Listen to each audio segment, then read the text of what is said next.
In this chapter, we're going to be going over the basics of the V-Ray material and also the V-Ray blend material. As you can see in this image right here is actually kind of a summary of what we're going to be doing. What you see on the sphere right here is a V-Ray material pumped into a V-Ray blend material to give this rust effect. And on either side is just a liquid mesh that I've got that we're using a regular V-Ray material, kind of showing off some of the fancier parts of the refraction. The V-Ray blend material is V-Ray's layered shader, and so we're actually layering in the sphere here the rust on top of the metal. And then the third shader we're going to be showing in this lesson here is going to be the V-Ray bump material, which we can use to daisy chain this effect. You can see this shader right here. We've got our main metal V-Ray material, our rust V-Ray material, and then lastly a bump material to go in and add a little bit more detail. So let's go ahead and do one quick test render. I'm just going to do a high-res render of this sphere so we can kind of check it out. So now you can really get a nice up-close view of this. You can see if I zoom in a little bit here. Hopefully this holds up in the quality of the video. But there's a very big difference between our rust material and our metal material. And that's really one of the main points of our V-Ray shader. That difference is really one of the main strengths to using a layered shader like the V-Ray blend material, because it gives me control over some of the finer details without having to go back and repaint a map between the rust and the metal. I can adjust things like index of refraction or specular quality without even, I can just leave these parameters on the shader unmapped. So let's take a look at our scene, and what we're going to be doing is rebuilding some of these shaders and just going over the parameters of the V-Ray material as we go. So the studio setup that we've got two really large softboxes on either side with a top light as well that's a little bit smaller. And if we bounce back over to that V-Ray frame buffer, you can see that reflected in our highlights. Let's load that other image back in. I guess my other thumbnail doesn't seem to be loading right, but that's okay. You can see it in the highlights that we've got our top light and then our two fill lights on either side. And I am working with the LUT on to help prevent some of these blown out highlights like I get in sRGB. So the LUT is going to roll that off and even out our scene, give it a little bit of that inherent photographic feel. I do like to, if I know I'm going to be using a LUT like this, I do like to do my look development with that LUT turned on through most of the process, just so you have a good idea of what it's going to look like in the final result. So let's go ahead and let's just assign I'm going to hide this liquid mesh here. And we'll come back to that in a second. And on my actual V-Ray material, I'm just going to assign a brand new V-Ray material. And that's going to be located right here. And let's just graph that. And I'm going to get my IPR rolling as well. And here it is. So there's a very nice soft feel in this environment right now. It's fairly flat lighting. And this is usually where I would start for a lot of my look development for an asset where I don't really know where the environment's going to be. Usually, when we're dealing with materials like this, we would have a look development scene with an HDRI from the show or whatever it may be, but in this case, I'm just going to use the studio setup. So let's take a look at our V-Ray material.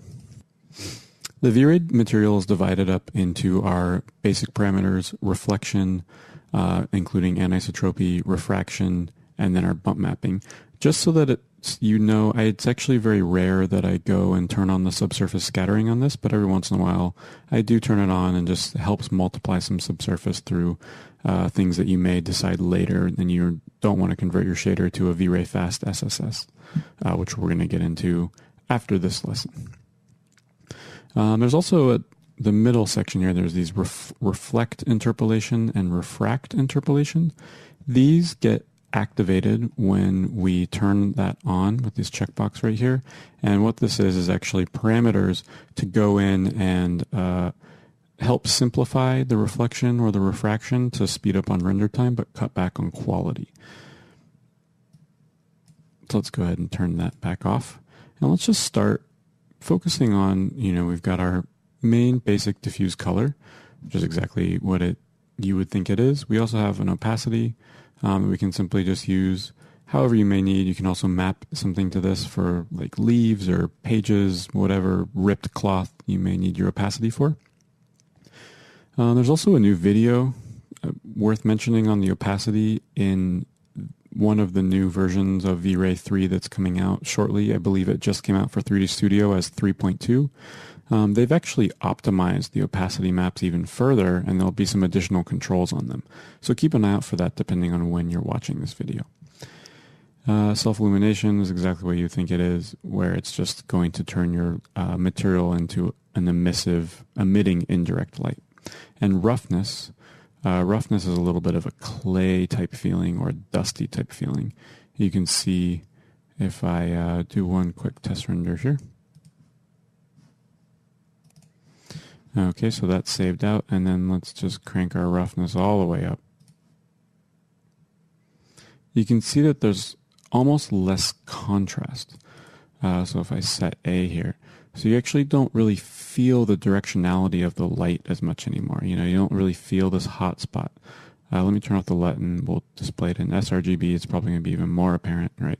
So you can really see that area of that light on the top, and with the roughness, it just gets diffused around a lot more. So stuff like velvet would benefit from this. Say like if you were doing let's turn off that and turn our IPR back on here.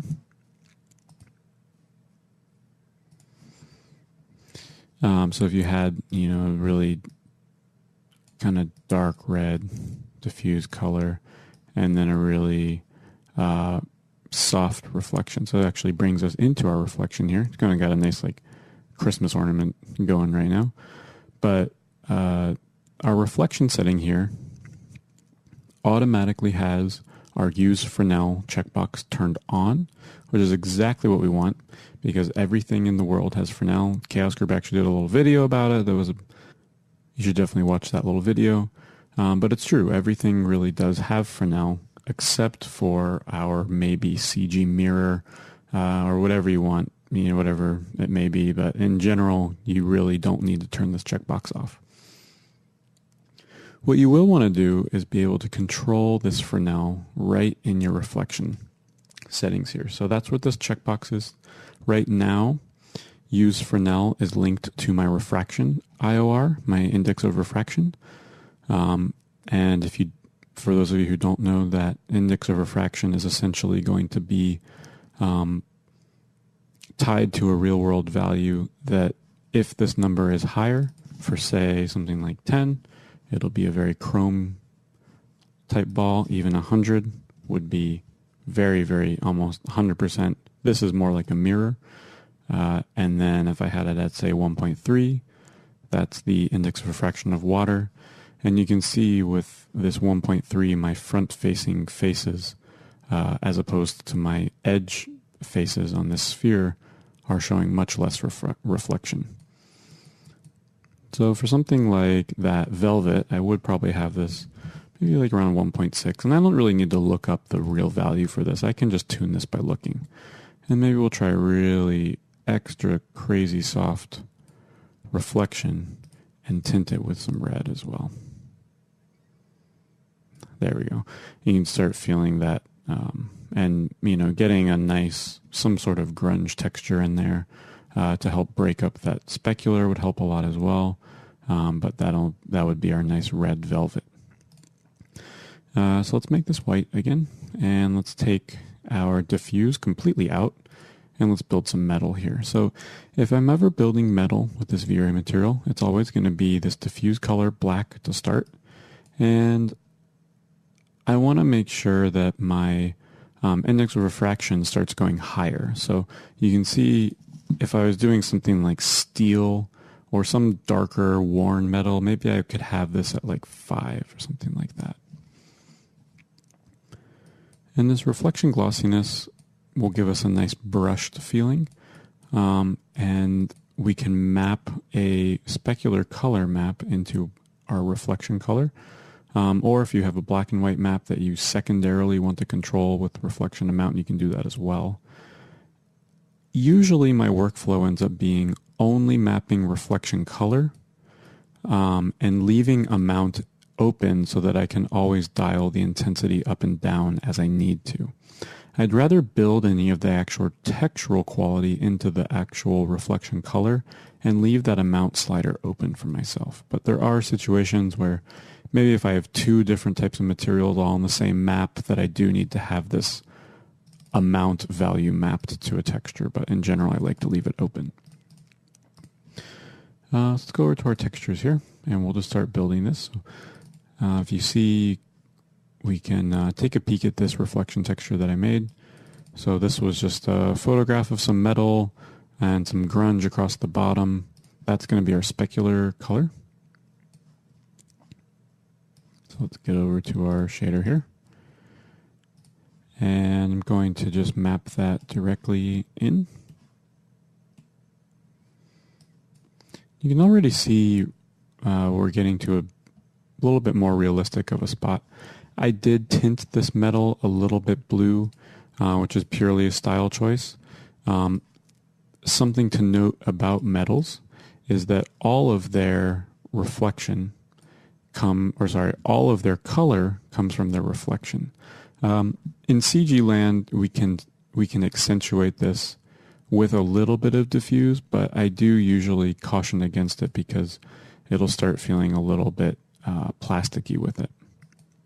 But if you're ever doing like a brushed aluminum product or something like that, where there really is almost a diffused quality to the metal due to its powder coating or whatever it may be, then you can start squeaking in some of this, these diffuse values. You can see how that almost, bringing that diffuse color up a little bit makes it feel a little bit more tactile rather than like a completely chrome metal.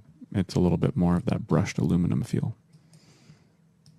But we're going with like a damaged steel, something like that.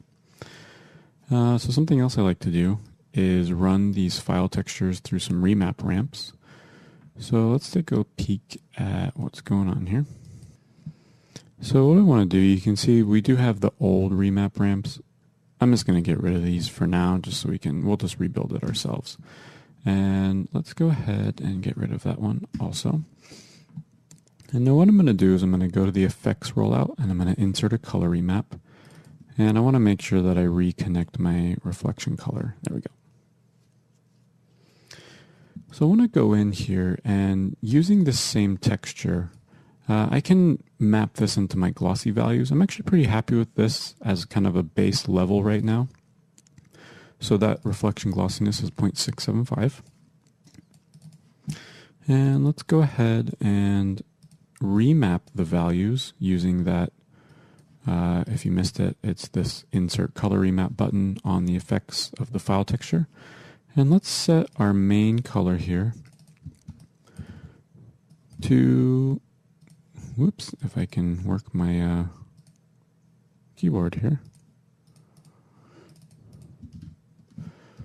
So there's our 0.675, and what I want to do, maybe we'll just put that one in the middle, and I want to have something a little bit higher than that, so we get a little bit sharper reflection in some of the other areas, and then down in that dirt, I want it to be a little bit darker. And I'm just going to drag and drop that right into my reflection glossiness. And now let's go ahead and redo our render. So I love it. You can start really seeing there's some inherent areas of brightness, and there's just a little bit of that breakup in the reflection glossiness. So our metal's feeling pretty good. Let's go ahead and switch gears and create one more material for my rust. As you can see, I've got my file texture for my rust loaded up. So I'm just going to create one more V-Ray material. And we'll assign that.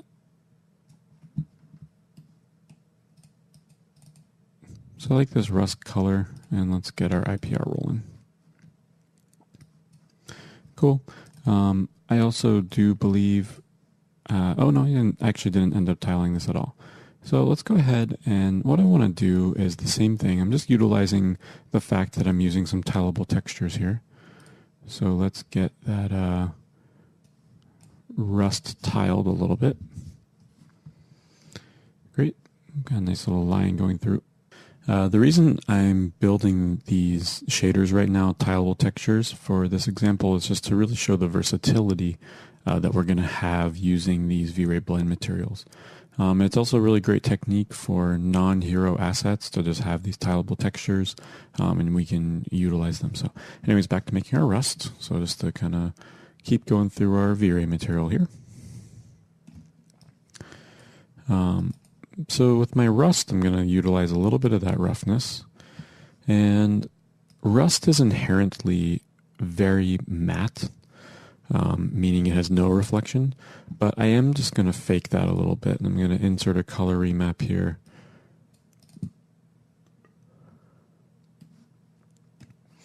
Reconnect my diffuse color. And in this remap ramp,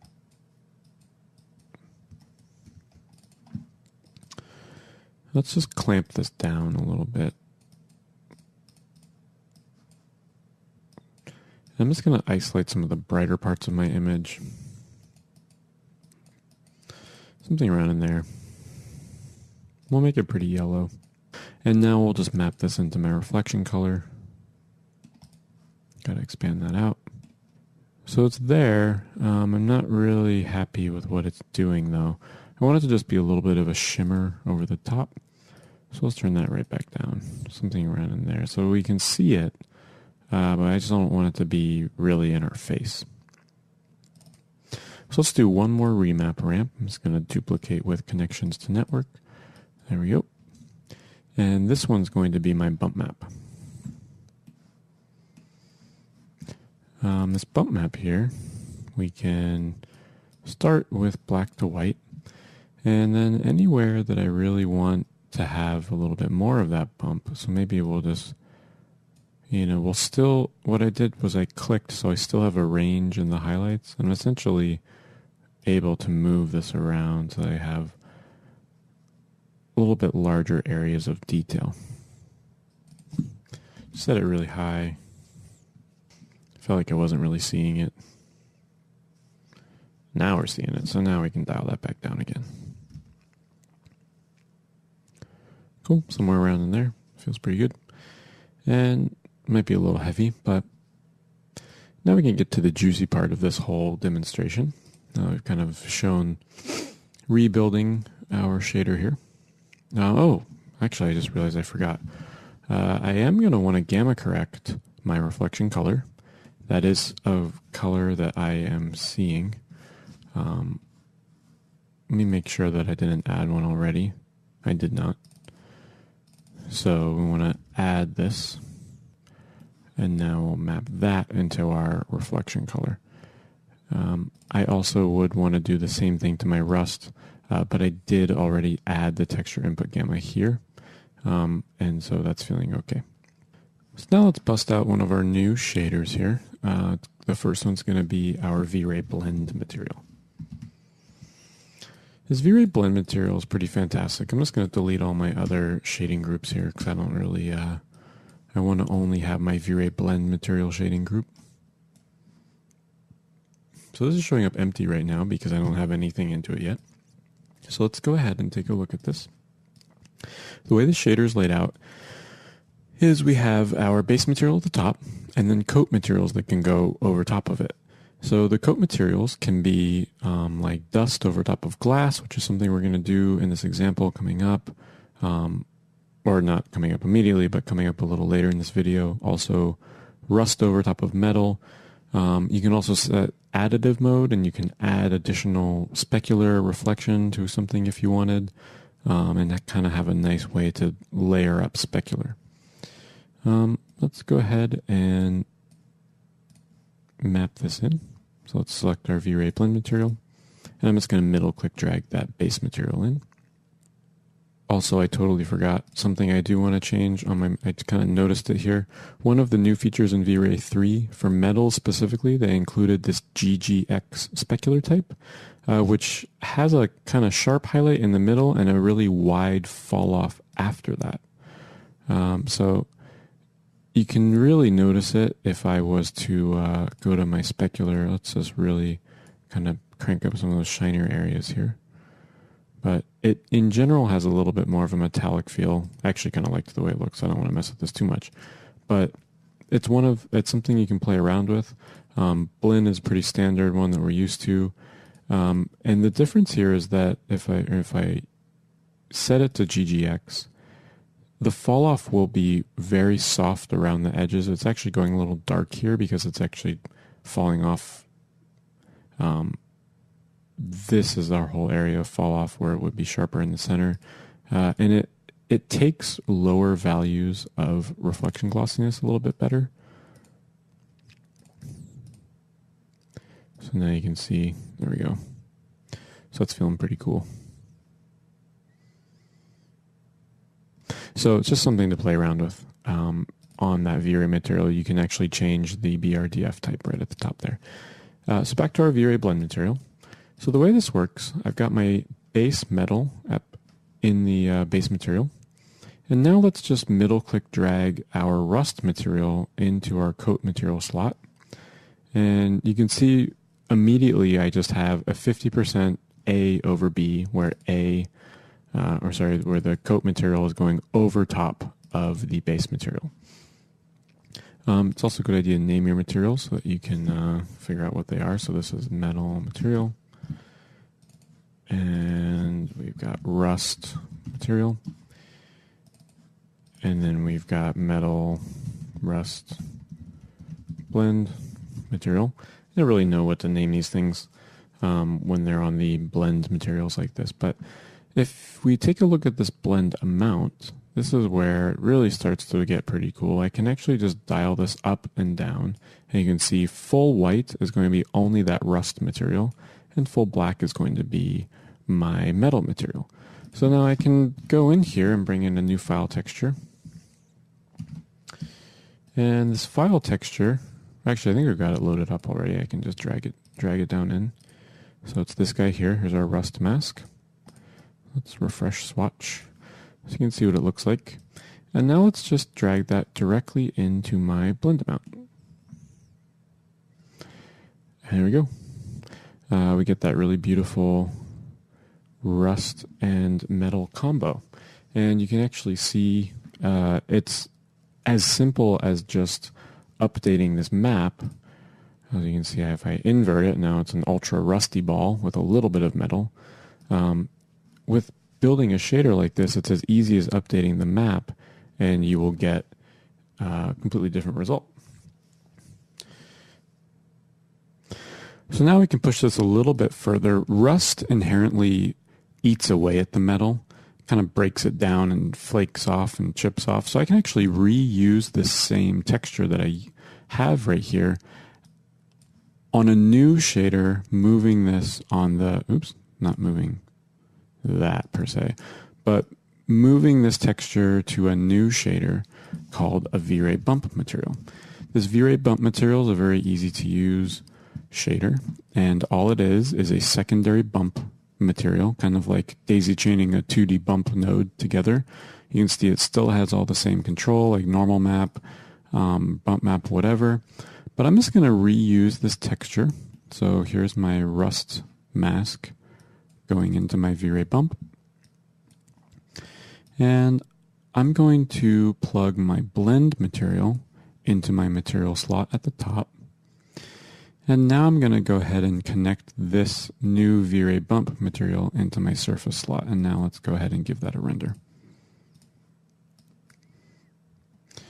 And so right off the bat, we're getting our, and this is actually a nice example, even though it's way too high, the bump value is too high, you can actually see what's going on.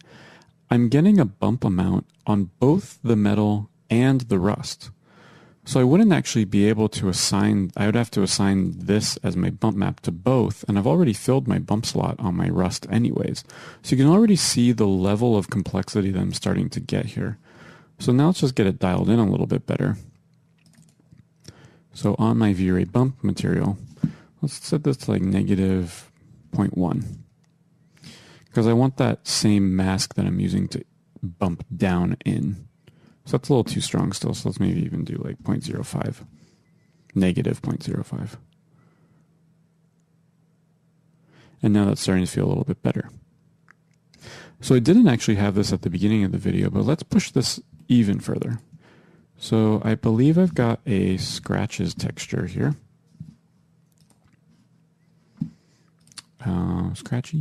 Scratchy, yeah. So let's use a new shader, a new V-Ray blend material, and let's stack in another V-Ray blend material on the end of this shader. So let's go ahead and connect. Maybe we'll hide our history for a second. There we go. And let's go ahead, connect our V-Ray bump into this blend material. And let's create a new V-Ray material. And this one's just going to be perfectly clean chrome. A little bit of glossiness. And let's unlock that for now and set this to 20. So it's a very bright, and maybe we'll try that GGX as well. There we go. And let's get rid of that shading group. Remember, I only want that original shading group going into the material. So let's go ahead and get that new blend material assigned. And let's add in our coat material. So here's our nice bright chrome. And right now it's just 50% opacity over to the top. And let's use our scratch texture right in there. And we want to invert that. So this is kind of a subtle texture, just so you can see it. So we actually probably see it quite a bit across the top. So let's go ahead and look through our perspective. And just IPR straight from the top here. I feel like it's in there, but just to be safe, I'm going to set this to like neon green really quick. Oh yeah, so there you go. And so, you know, maybe that what that tells me is that the mask is really, I'm not really able to see enough detail. I guess it is definitely adding it all in there now that I look at it, I can definitely see it. But maybe we'll try a different mask. So I've got this other scratches. That's a little bit more of them. And now let's turn off that invert. Ah, yeah, there you go. So now you can see we've got even more detail happening here. So if I set this to green again, you can see exactly where that's happening. So this is actually able to go over top of the rust, almost like my material was rusting away, and then there was a new, some sort of damage that scuffed it and exposed new, bright, clean metal underneath of it. So let's go ahead and do one quick high-res render from the shot camera so you can see it. And let's turn our render on. So cool, not so shabby for a sphere. And this shader I could assign, if the UVs are laid out nicely, I could totally just assign this straight onto some background objects or midground objects and they'd look awesome. So what we're going to do next is switch gears and go back to the V-Ray material. And I'm going to hide, so I'm going to name this is our Metal 2 GeoShape. I'm going to save this file for the work files. And let's open up our outliner. So this is our Metal 2 sphere. This sphere here just has a standard. We can actually get rid of these. There we go. And let's go ahead and show our liquid. And hide our metal sphere. Cool. So let's assign a new V-Ray material.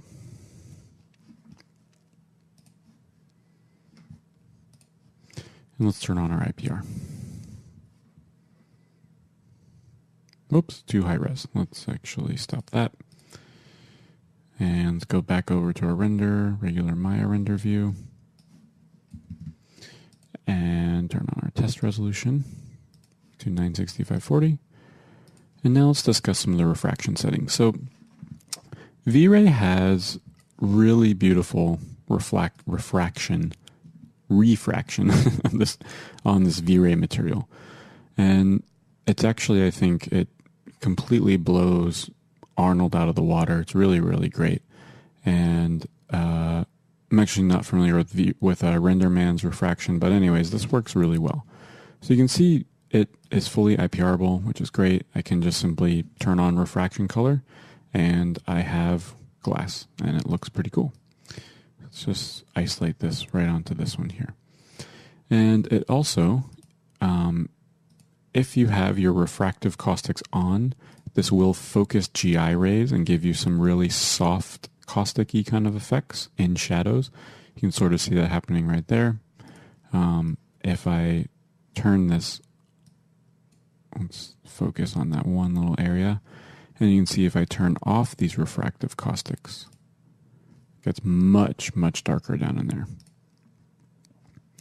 So it does some really cool stuff. And you can actually see, even without adjusting my shadows yet, that shadow feels pretty good. The caustics will also obey the color. You can see this is now propagating some color down into that refraction. I don't know where that red's coming from. That's kind of funky. I can see it in there too. But anyways, it's probably getting multiplied by the diffuse. Let's turn that diffuse totally off. There we go. And now if I crank that, yeah. So something funky with the diffuse, getting energy conserved. But this is actually still, even though it appears because of the caustics to be a colored shadow, it's actually not yet. If I turn off these refractive caustics, you'll really see that showing up. So those refractive caustics should be a little more additive than that. And there's a checkbox here to affect shadows. And now you can see I'm getting the colored shadows. And if I turn back on my refractive caustics, they're going to brighten that area even more and feel like they're focused in. So that's cool. And this affect shadows is very important, in my opinion. You always have to remember to turn that on. And then you have affect channels with the refraction. So if you want your alpha to be transparent, you have color plus alpha.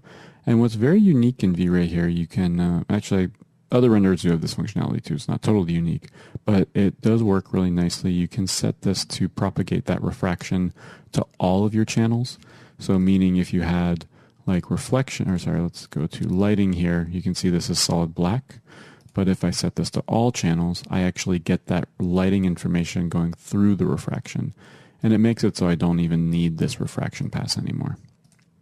Depending on the work I'm doing, I usually leave this as color only. I don't usually like transparent alphas unless it's a live action situation, then it can be helpful. And even then, I feel it's better to have a beauty pass of the CG refraction and then do a separate render layer of that transparent alpha. So you'll notice this is solid color mapping through it, but Vray has a really beautiful feature in this fog values right here. So the fog color, fog multiplier, and fog bias. If I hit stop, yeah, we're going to hit stop. So the fog bias, unfortunately, is one value that does not work in Vray RT. So this fog bias is essentially the curve of this fog color.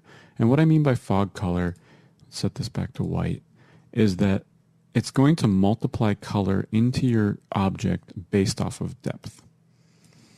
So if I set my fog color to this darker greenish, bluish, something around in there, and I set my bias to say -1, you can see that's actually increasing or adjusting the curve to have a lot more contrast so it gets darker faster.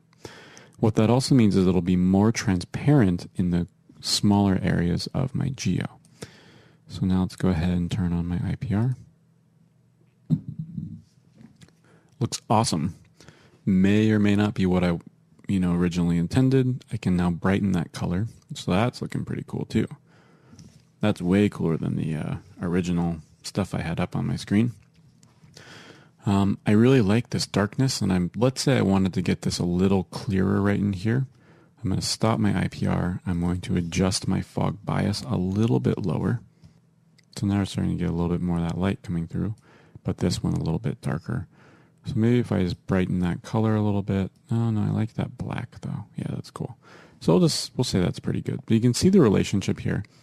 So if I have a really dark color, I'll get really intense black values multiplied through. And if I just have a straight color, it'll never really go to black if you don't have any value in there. But it's very, very beautiful effect. And you also have a glossiness value in here if you needed soft refraction for like frosted glass or something like that. And this refraction fog also does change the shadow color as well, which is nice. But it doesn't really change the way the caustics react as far as I can tell. I always think that they seem a little too bright. But this refraction fog is a really amazing feature. I tend to use it on drinks all the time. Like if we've done like cocktails in a glass and you want it to have some sort of this color fade based off on depth. We also did some Jolly Rancher commercials at PsyOp, and we very heavily utilized this. You can look that up if you want to. The last feature in the refraction here that I want to touch on is this dispersion effect. This dispersion effect is a chromatic aberration in the refraction. So let's go ahead and I'm going to turn on my reflection as well so that we get some nice highlights going across the surface of these, which also means we're going to be refracting highlights. And now I'm going to turn on that dispersion. And I've got my dispersion aberration here, which by default at 50 is not going to be too visible. If I set this down really low, it'll be really extreme. So just for the sake of the demo, I'm going to set it to 5. And you can see the IPR, it is IPRable. It's a slightly slower effect, but you can see when it cleans up, you can see what it's actually doing in through here. So let's do one quick test render. There we go, totally gorgeous. And you can actually see if we zoom in here that we're getting chromatic aberration across those artifacts of the refraction. It's even more visible if I actually look at my refraction pass by itself.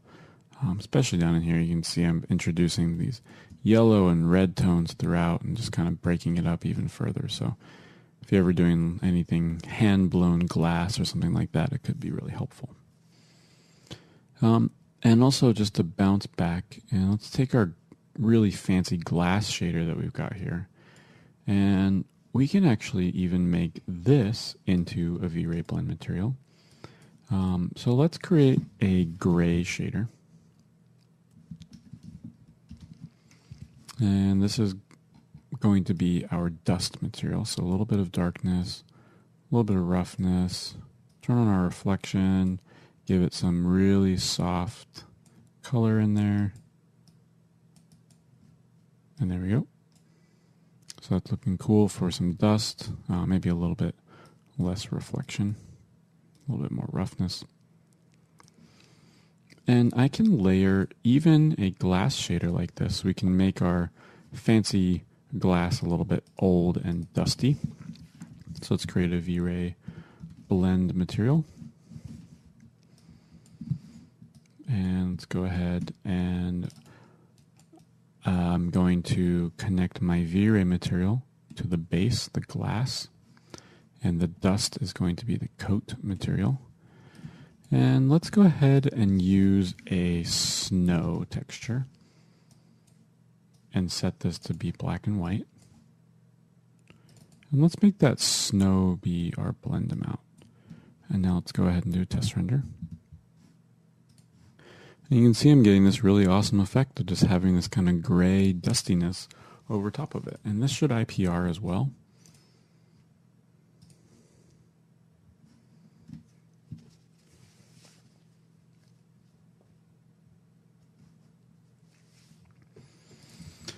So maybe on my snow, let's duplicate this file, the scratches texture. Oh, I don't have UVs on these, so it won't really work. So maybe instead of the scratches, we just use like a quick fractal. So a solid fractal. And let's map that solid fractal into our snow color. So now we get even a little bit more breakup in there. And maybe we'll lower that threshold. But you get the idea. So you can do some really, really interesting stuff with this. And I always like to approach these shaders so that I'm building them how they would really happen. So, in the situation of the rusty metal, we go metal first, rust over top of that, and then our third shader on that chain was the scratches. I could do this with paint, like car paint and rust again. I could also, you could do it with wood. You could do the old wood being the base texture with new fresh wood that's going to be damage over top of it. So it's a very, very awesome setup. I really love how Vray has the Vray blend material set up. Here's that graph of that one that we did. This I think is the one from the start of the video. And you can see there's, I guess, a little bit of different stuff that we did. So feel free to play around with this. I'm going to go ahead and save it. And then let's unhide our metal ball, and I'll do one more quick test render. So cool, that took about 10 minutes. It's looking pretty cool.